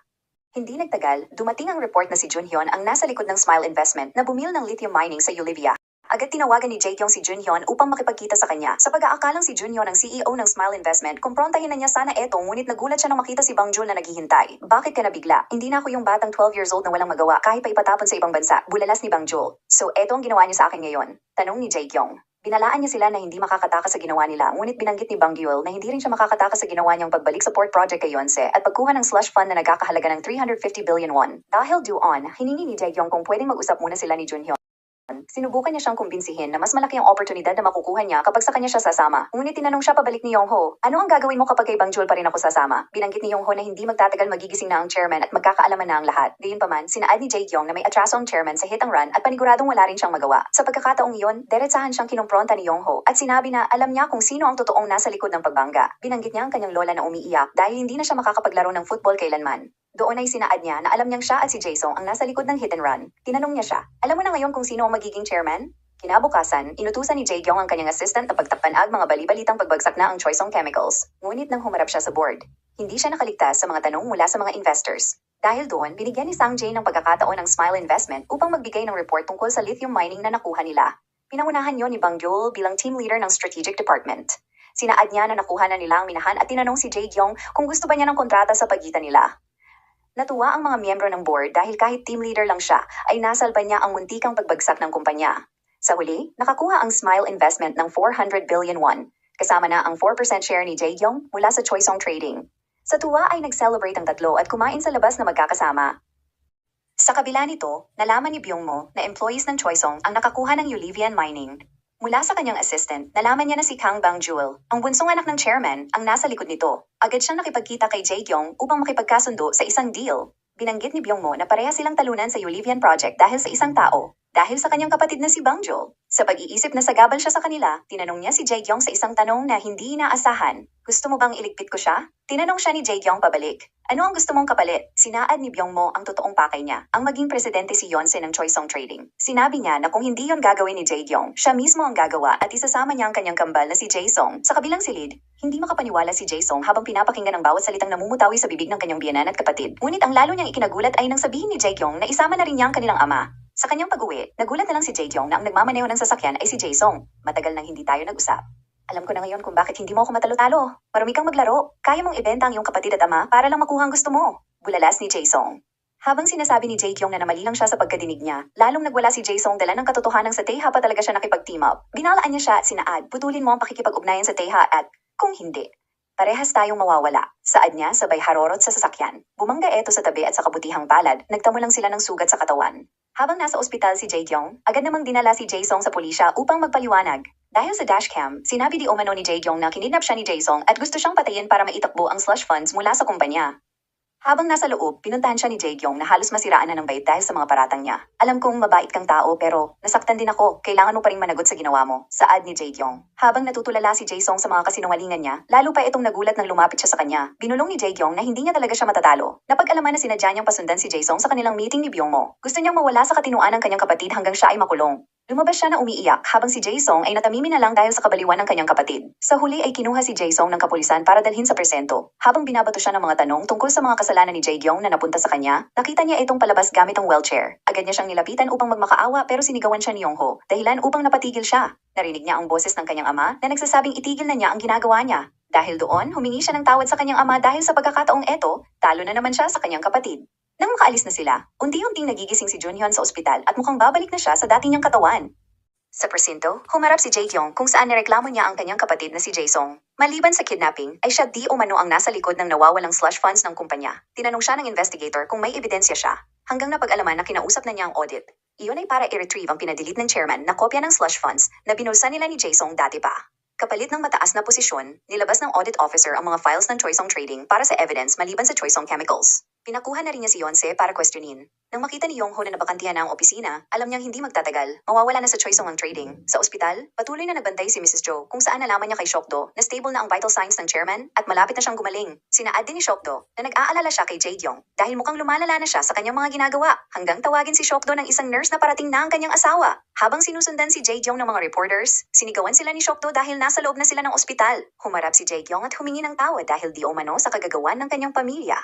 Ngunit nang umalis na sila ay agad pinagalitan ni Jae-gyong si Shokdo. Gusto niyang sabihin ng doktor na may brain damage na siya para manatili si Jae-sung sa kulungan. Nag-alit si Shokdo at muling sinabi na walang na-damage sa katawan niya. Ngunit binalaan siya ni Jae-sung na huwag niya siyang kontrahin. Sinabihan niya siya na dalhin ang kanilang anak at pumunta na sa US hanggang mag-okay na ang lahat. Napag-alaman din na sinabihan niya si Byung-mo na siya ang bahala sa Choisong. Ganon din sa kanyang dalawang kapatid at huwag na siyang mangialam. Hindi nagtagal, inutusan ni Sang-jae ang audit team leader na i-retrieve ang na-delete na slush funds ng Choisong Chemicals sa mismong safe ng chairman. Gayunpaman, nahuli sila ni Jae-gyong. Pinadampot niya si Sang-jae upang dalhin at ikulong sa audit. Yon ay dahil sinusubukan niya di umanong baliktarin ang ebidensya at isalbang trading para sa pansariling interest. Sinaad niya na mula ngayon, hindi na siya ang acting chairman ng Choisong. Sinunog niya ang ebidensya laban sa kanya pagkatapos ay nagpatawag ng meeting kasama ang Strategic Planning Department. Doon ay inihayag niya ang balitang gumagawa di umano si Sang-jae ng fake records kontra sa Choisong Chemicals para sa pansariling ambisyon. Kinuwestiyon din niya ang pagbigay ni Sang-jae kay Bang Jul ng mataas na posisyon at ginamit yon na dahilan upang gipitin siya. Dahil nandyan ka sa posisyon na yan, may ipapayo ka ba para kontrolin ang sitwasyon ngayon? Tanong ni Jae-gyong kay Bang Jul. Dahilan upang tanungin siya ni Yong-ho, ikaw ba sigurado may plano ka na? Inihayag ni Jae-gyong na dahil bankrupt na ang Choisong Trading, kailangan bawasan ng 20% ang kanilang employees, kasama na ang mga malalaking projects na inaprobahan na ng gobyerno para sa kanila. Gusto ni Jae-gyong na mag-back to zero ang trading at inutusan ng Strategic Planning Department bilang in charge sa pagtanggal ng employees. Nagreklamo si Bang Jul dahil trabaho ng HR ang magtanggal, ngunit gusto ni Jae-gyong na ipakita nila ang kanilang kaya, lalo pat ipanagmamalaki nila di umano ang Yulivian Project. Sinaad niya na bakante na ang chairman's post at CEO ng Choisong Trading. Pagkatapos ay binulungan niya si Junhyun. Subukan mong tumanggi at pati ang mga kasama mo, ako mismo ang tatanggal. Saad niya. Nangangahulugang gusto niyang buhayin ang trading. Tumayo si Junhyun at sinaad, kung yan ang paraan para masalbang kumpanya, gagawin ko. Hindi sumang-ayon si Bang Jul, ngunit sa ngayon, wala siyang magawa. Hindi nagtagal, tumawag si Byung-mo kay Jae-gyong kung kailan palalabasin si Yonse sa nangyayaring interrogation. Mag-sorry ka muna sa panginialam mo sa Choisong at ibalik mo ang secret share mo sa trading. Saad ni Jae-gyong dahilan upang ibato ni Byung-mo ang kanyang cellphone sa sahig. Kinabukasan, nagsimula na nga ang tanggalan sa Choisong Trading. Nagalit sina Bongki at Bang Jul kay Yong-ho dahil halos lahat ng mga employees ay iniiwasan sila. Gayunpaman, ipinaliwanag ni Yong-ho na pinadetain ni Jae-gyong si Sang-jae at kapag nangyaring lahat sila ay matanggal, hindi nila mapapalabas si Sang-jae at di rin nila masasalba ang kumpanya. Habang nagpapatuloy ang tanggalan, marami ang naapektuhan at nag-aalala sa kahihinatnan ng kanilang mga pamilya. Dahil doon, hinarap ni Bang Jul si Jae-gyong at kinuwestiyon kung ano ang balak niya. Minaliit siya ni Jae-gyong at sinaad, bakit ano bang alam mo? Akala mo naman kaya mo? Bulalas niya. Sa inis ay sinaad ni Bang Jul, huwag mo akong pilitin. Gayunpaman, sinabi ni Jae-gyong na siya ang susunod niyang tatanggalin pagkatapos ni Jae-sung. Hanggang banggitin ni Jae-gyong ang Smile Investment. Gusto niyang ibigay niya ang 30% share sa Choisong para ipakita na may magagawa rin siya. Dahil doon, muling napaisip si Bang Jul. Sinubukan niyang kumbinsihin si Junhyun na ibenta ang 30% share ng Smile Investment sa Choisong para maibalik muli ang mga natanggal na employees ngunit hindi pumayag si Yong-ho. Yun ay dahil wala siyang tiwala kay Jae-gyong. Alam niyang oras na ginawa nila iyon, itatapon lang sila ni Jae-gyong, kagaya ng ginawa niya kay Jae-sung. Habang busy si Yong-ho sa trabaho, inaya naman ni Bang Jul si Bongki upang kumain sa labas at upang ilabas ang kanyang inis kay Junhyun. Gayunpaman, sinubukan pa rin siyang pakalmahin ni Bongki na ginagawa niya iyon di umano para rin sa kumpanya. Samantala, matapos palabasin si Yonce ay agad niyang kinompronta ang kanyang ama na nakikipag-deal pa rin kay Jae-yong kahit siya mismo ang gumagawa ng paraan para mawala sila ni Jae-sung sa kumpanya. Dahil doon, tinanong ni Jae-yong si Yonce, "Ayaw mo bang malaman ang bagong offer ko sa'yo?" Habang nasa parking, nalaman ni Bang Jul na may bagong alok si Jae-yong kay Yonce. Agad niyang tinawagan si Bongki na baka may alam siya sa alok ngunit wala rin siyang alam tungkol doon. Sa huli, napilitan silang lumapit kay Junhyung matapos nila etong iwasan. Papunta na sana sila sa trabaho ngunit agad silang tinawag ni Oksan para kumain. Dahilan upang magtaka si Bongki kung may demensya ba talaga ang kanyang lola. Binigyan din ni Bang Jewel si Oksan ng locator na relo at simula noon, muling nagkasundo ang tatlo. Sa kulungan, binisita ni Mrs. Joe si Jae-sung. Binigyan niya siya ng pagkain na ayaw niya noong una, ngunit kinain niya rin pagkatapos. Sinabihan siya ni Mrs. Joe na huwag ma-intimidate kay Jae-yong. Sinubukan niya siyang kumbinsihin na sumanib sa grupo ni Bang Jewel kung ayaw niyang mawala ang Choice Trading. Sa opisina, nalaman ng tatlo na lahat ng mga employees na pinapatanggal ni Jae-yong ay mga tao ni Chairman Kang. Hanggang biglang dumating si Manager Lee, ang isa sa pinagkakatiwalaan ng chairman. Naglabas siya ng saloobin dahil sa pagsisinungaling di umano ng management. Napag-alaman na dapat sana ay bayaran sila depende sa kung ilang taon sila sa kumpanya. Ngunit lahat ay nabayaran ng hanggang 2 buwan lang na sahod. Umalis siya sa pagkadismaya, ngunit sinaad ni Yongho na pipigilan nila siya dahil siya ang nakakaalam sa hydrogen project. Habang nagpapatuloy ang tatlo sa pagkuha ng mga ebidensya, nalaman nila na ang taong tumawag kay Manager Lee para i-recruit ay tao ng TEHA.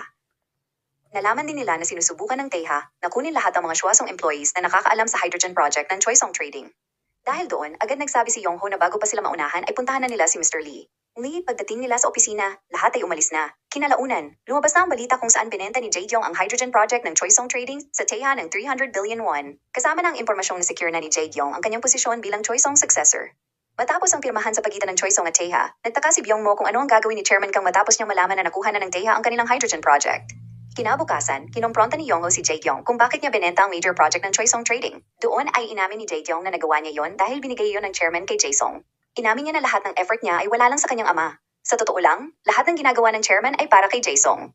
Ngayon, gusto kong masigurado na lahat mapunta sa akin. Bulalas niya bagay na ikinalungkot ni Yongho. Napagtanto ni Yongho na dahil din sa kanya, naging demonita ang kanyang anak. Habang patuloy siyang natatamimi, tinanong siya ni Jae-yong, "Nasa kamay ko na ang Choice.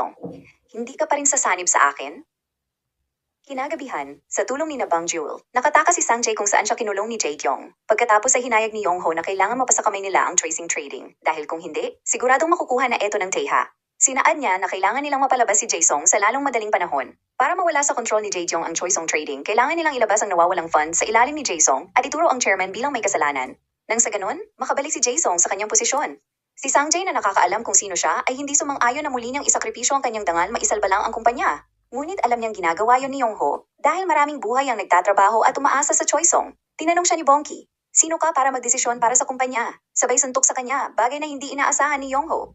Lumalapay yon nang kumprontahin siya ni Bang Jul. "Sa tingin mo, sunod-sunuran ng aking ama? Hindi niya tinatagang kumpanya para lang maghirap dahil sa kagagawa nila. Sino ka para sirain ang buhay niya?" Bulalas ni Bang Jul. "Kahit ano pa ang sabihin niyo, hindi ako magbabago ng isip." Nakiusap siya kay Bang Jul at sinabi, "Isakripisyo mo ang buhay ng iyong ama kahit minsan lang para sa nakakarami." Saad ni Yongho. Pagdating sa bahay, hindi na napigilan ni Bang Jul ang sarili at binanggit ang naging away nila ni Junhyun. Sinaad niya na dapat sinuntok niya rin siya dahil sa paggawa ng desisyon para sa kanyang ama. Gayunpaman, sinaad ni Sunhee na kung naroon ang kanyang ama, malamang ganun din ang gagawin niya. Binanggit niya na lahat gagawin ng kanyang ama para maprotektahan ang kanyang mga anak. Hanggang mangkatanggap ng mensahe si Bang Jul mula kay Junhyun. "Nasa iyong mga kamay ang desisyon kung gusto mong isalba ang Choizon," saad niya. Kinabukasan, humarap si Jae-yong sa board at inihayag na dahil sa pagbenta nila sa hydrogen plant. Nasalba ang Choice Trading. Doon ay pinakilala niya si Yonce bilang bagong CEO kapalit ng kanyang asawa. Gayunpaman, matapos magpasalamat ni Yonce, biglang dumating si Jae-sung na kinagulat ng lahat. Lumaki ang mga mata ni Jae-yong at tinanong siya, "Paano ka nakalabas?" Sumunod na dumating sina Bang Jul at Yongho kung saan, agad nag-announce si Sang Jae na ibabalik ng chairman ang 300 billion won slush funds na kinuha niya dahil umano sa ilalim ng Choice Trading. Sinaad niya na ang kaso ngayon ay mapupunta sa investigasyon at siya na ang bahalang magsumiti ng mga ebidensya. Nangangahulugan na mangingibabaw pa rin ang Choice Trading kumpara sa Choice Chemicals. Ilang saglit pa ay pinaalam ni Secretary Yao kay Jae-yong na si Jae-sung ay sasailalim bilang witness. Hanggang napag-alaman na pumunta si Bang Jul kay Jae-sung upang kausapin tungkol sa kanyang paglaya. Sa una ay ayaw ni Jae-sung na isakripisyo ang kanilang ama. Ngunit nang paalis na si Bang Jul at binanggit na hintayin na lang niyang mabulok siya sa bilangguan, pinigilan siya nito. Doon ay sinaad ni Bang Jul na ginagawa niya lang iyon para isalba ang Choice at hindi niya hayaang mapunta iyon sa isang taong katulad ni Jae-yong. "Mula ngayon, susundin mo lahat ng sasabihin ko." Saad ni Bang Jul, bagay na inaprobahan agad ni Jae-sung. Sa harap ng board, kahit alam ni Jae-sung na nagpipigil na si Jae-yong sa galit, pinasalamatan niya pa rin ito sa pag-alaga niya di umano sa Choice Trading habang wala siya. Nangako siyang magpapakabait na at magtatrabong maayos para sa kumpanya. Habang nasa restaurant, nakita ni Junhyun sa kanyang phone ang report mula ospital. Biglang nagkaroon ng code blue, isang tanda na may nabawian na ng buhay doon. Ilang saglit pa, lumabas si Jae-jong sa ospital, dumiretso siya sa sasakyan at sinabi sa kanyang assistant na matutulog lang siya at huwag tumanggap ng tawag kahit sino. Sa kabila noon, tuluyan na ring nawalan ng malay si Junhyun habang sila ay nasa restaurant. Matinding dagok ang bumungad kay Hwang Junhyun, na ngayon ay nasa katauhan ni Chairman Kang Yong-ho. Matapos siyang ma-revive sa ospital, nabalitaan niyang idineklarang patay na ang tunay niyang katawan. Lubos siyang nag-alala, sapagkat nangangahulugan itong nanganganib din ang sariling buhay ni Junhyun. Pinakiusapan niya si Shokdo na gumawa ng paraan para manatili siyang buhay, ngunit dinala na ng doktor ang katawan palayo sa kanya. Ilang saglit pa, agad pinuntahan ni Jae-sung ang kanyang kapatid upang kumprontahin dahil sa paniniwalang siya ang pumatay sa kanilang ama. Dahil doon, sinabihan siya ni Jae-kyung na ang problemahin nila ngayon ay ang katotohanang ang chairman ang tinuturong may utak sa pagbulsa ng slush fund na nagkakahalaga ng bilyones. Sinaad niya na kapag nangyari iyon, magiging mapanganib ang kalagayan ni Latang Choisong. Binanggit niya na kailangan nilang gumawa ng paraan para ituro si Seonhee at Bang Jul na mastermind. Sa ospital habang naglalabas si Jae-kyung nang hinanakit sa kanyang ama, hindi inaasahang makita niya ang naka-install na live CCTV malapit sa kanya. Kasalukuyan itong pinapanood ni Yong-ho, ngunit pinutol agad yon ni Jae-kyung. Ilang sandali pa, nagdeklara na ang ospital ng Code Blue.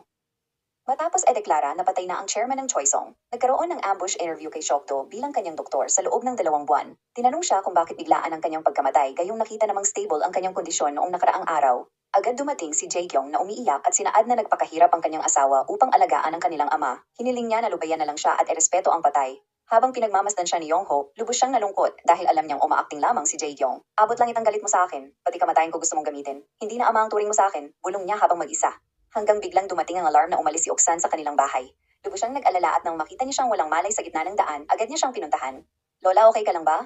Ako eto, si Hwang Junhyun ang iyong apo. Saad niya dahilan upang gumising ang matanda. Dinala niya siya sa bahay at matapos siyang makapagnilay-nilay sa silid, sinaad niya, naiintindihan ko na kung bakit sinulatan ni Junhyun ang tseke. Sa simbahan, kinumpronta ni Seonhee si Jae-kyung dahil sa ginawa niya di umano sa kanilang ama. Gayunpaman, sinaad ni Jae-kyung na kung sinuportahan niya sana siya noon bilang chairman, hindi sana nangyari ang lahat. Sinampal niya si Bang Jul at sinaad, pagbabayaran mo ang lahat ng eto big time. Bagay na kinagulat ni Bang Jul. Pagkaalis ni Jae-kyung, agad niyang tinawagan si Secretary Yon kung nahanap na niya ang record ng CCTV sa kwarto ng mag-ina. Dahil wala siyang makita, pinakuha ni Jae-kyung ang seal ng chairman at bank book na nasa ilalim ng pangangalaga ni Seonhee. Kinabukasan, nagpatawag si Jae-kyung ng meeting. Doon ay dineklara niya na hahanapin nila kung kanino napunta ang 300 billion won na nawala sa Choisong. Nangako siya sa harap ng lahat na kung malaman nila na may nakuha siya kahit 10 won, ay handa siyang bumaba sa kanyang pwesto at ibalik lahat ng mga ari-ari ang nasa pangalan niya. Pagpunta niya sa kanya, nalaman niyang nag-resign na ang kanyang asawa sa ospital. Nagulat siya na naiba ang ayos ng lugar, yon ay dahil dinesenyo iyon ni Shokdo para sa kanyang bagong posisyon. Tinanong niya si Shokdo kung bakit hindi pa umaalis patungo sa ibang bansa. Hindi ba deserve ko ring maranasan kung paano mabuhay bilang asawa ng chairwoman? Saad ni Shokdo, bagay na hindi inaasahan ni Jae-kyung. Gayunpaman, mukhang may ibang plano si Shokdo dahil sa kadahilanang nakita niya mismo na si Jae-kyung ang huling lumabas sa silid ng chairman bago ideklara ang Code Blue. Sa oras na yon, sinubukan niyang i-revive ang katawan ng chairman, ngunit dineklara na siyang walang buhay. Samantala, pinaayos ni Junhyun ang kanilang bahay bagay na kinagulat ni Oksun. Sinaad niya na huwag na siyang magluto at maglinis dahil may iba nang gagawa noon para sa kanya. Binigyan din niya siya ng mga bitamina para sa buto at blood sugar. Sa tahanan ng Kangs, nagalit si Seonhee nang malamang pinakrimate ni Jae-sung ang katawan ng kanilang ama na walang pasabi. Hanggang ipabasa ni Jae-kyung ang will testament na iniwan ng chairman. Doon ay nalaman nila na lahat ay magkakaroon din ng 1% share kasama ang mga apo. At kung sino man ang hahangaring chairman ay mapapasa kanya lahat ang natitirang share sa kumpanya. Kinalaunan, pinaimbestigahan si Seonhee bilang suspect sa pagkuha ng nawawalang slush fund. Agad siyang umamin, malinis lang ang pangalan ng chairman. Doon ay dineklara ng investigador na kukunin lahat ang mga ari-ariang pinamana sa kanya ni Mr. Kang Bagay na agad niyang inaprobahan. Sa bahay, habang naghahanda si Bang Jul sa kanyang paglipat, biglang dumating si Jae-sung. Nag-alit si Bang Jul dahil sa pagkakulong ng kanyang ina. Agad siyang pinigilan ni Jae-sung na nagsasabing nawawalan na sa katinoan si Jae-kyung. Inamin niyang sa ngayon wala siyang magawa kundi magkunwari muna hanggang lumabas ang totoo at mahuli siya sa kahibangan niya. Habang patuloy na matigas si Bang Jul, sinaad ni Jae-sung na kailangan niyang manatili sa tabi ni Jae-kyung hanggang malaman niya kung ano ang isinugal nito sa Taeha kapalit ng pag-opo niya bilang chairman ng Choisong. Kinabukasan, pinasok ni Kang Jae-kyung ang dating opisina ni Chairman Kang. Paulit-ulit niyang binanggit ang kanyang pangalan bilang chairwoman ng Choisong. Pagkatapos ay umupo siya sa chairman's chair at huminga ng malalim, iniisip na sa wakas ay nakuha na niya ang gusto niya. Hindi nagtagal, dumating si Bang Jul na nagsasabing handa niyang i-give up ang 15% share niya sa Choisong, palayain lang ang kanyang ina. Matapos ang agreement, sinaad ni Bang Jul na gusto pa rin niyang magtrabaho sa Choisong. Ilang saglit pa, nagsimula na nga ang araw para sa inauguration ni Jae-kyung bilang sumunod na chairman ng Choisong. Doon ay buong kumpiyansang inanunsyo ni Jae-kyung ang pagbuo ng future business team, ang bagong sentro ng kapangyarihan ng Choisong. Sa ikinagulat ng lahat, itinalaga niya si Junhyun bilang pinuno ng nasabing team, kasama ng audit at ang pag-hire sa mga bagong employees. Napag-alaman na pinili ni Junhyun ang isang malawak na silid kung saan malayo sa opisina ni Jae-kyung.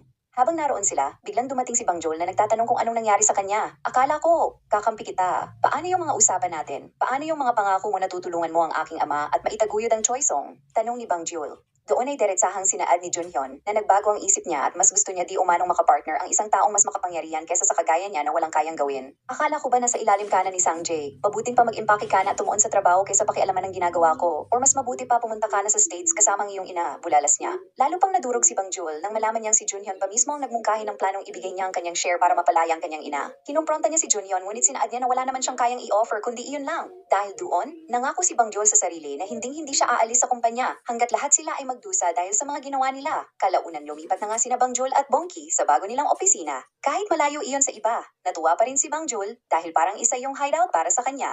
Matapos linisin at ayusin ang buong opisina, nilagay ni Bang Joel ang larawan ni Junhyun sa dartboard at tinamaan ng mga dart arrows ang kanyang mukha. Tingnan lang natin kung sino sa bandang huli ang mangingibabaw, buulalas niya. Samantala nang mapag-usapan ng tungkol sa hydrogen project na pinahawak ni Jaekyung sa Teha, nagbigay si Junhyun ng mga inputs bagay na pinagtaka nila. Namangha ang lahat lalo na kay Jaekyung at sinaad na mukhang kaya niyang patakbuhin ang buong kumpanya ng mag-isa. Hanggang magulat na lang sila nang makita si chairman na naghihintay sa kanyang lamisa. Minalit niya si Junhyun na isa lang siyang tauhan ni Bang Joel, ngunit ngayon ay isang executive na ng Choisong. Hindi nagpatalo si Junhyun at binanggit din kung saan siya galing bago siya naging chairman ng Teha. Nagulat ang matanda na marami siyang alam sa kanya, dahilan upang magkunwari si Junhyun na narinig niya lang iyon noong siya'y nasa football pa. Hanggang banggitin ni Byung-mo ang tungkol sa hydrogen project kay Jaekyung. Doon ay siningil siya ni Byung-mo kung bakit hindi pa eto binibigay sa kanila ng buo ang hydrogen plant, ngunit napag-alaman na kulang pa sila sa bayad. Tinanong din niya siya kung bakit nananatili pa rin si Jae-sung sa kanyang posisyon. Isang tanda na may ipinangako si Jaekyung sa kanya. Samantala, nakita sina Junhyun at Sangjay kung saan nagbigay si Junhyun ng pera para magamit ni na Bang Joel at Sunhee patungong States. Yun ay dahil ayaw niyang madamay sila sa nagbabadyang labanan. Ayaw man ni Sangjay na gawin yon, sinaad ni Junhyun na nag-aalala siya na baka kung ano ang gawin ni Bang Joel oras na malaman niya kung ano ang pinagagawa ng dalawa lalo na sa pagpatay mismo sa sariling ama. Kinabukasan, maagang nag-jogging si Junhyun, ngunit pag-akyat niya sa apartment, narinig niya ang boses ni Bang Joel. Nagulat siya na naroon sila sa kabilang apartment imbes na nasa Amerika. Tinanong siya ni Junhyun kung bakit sila naroon. Sinabi ni Bang Joel na gusto niya ng fresh air at killer view. Sa breakfast, pumunta ang mag-ina sa bahay ni Junhyun. Masaya silang tinanggap ni Oksan ngunit para kay Junhyun isa itong pangyayari na hindi dapat magpatuloy. Tinanong niya kung bakit sila pumaroon para lang kumain gayong marunong namang magluto si Sunhee.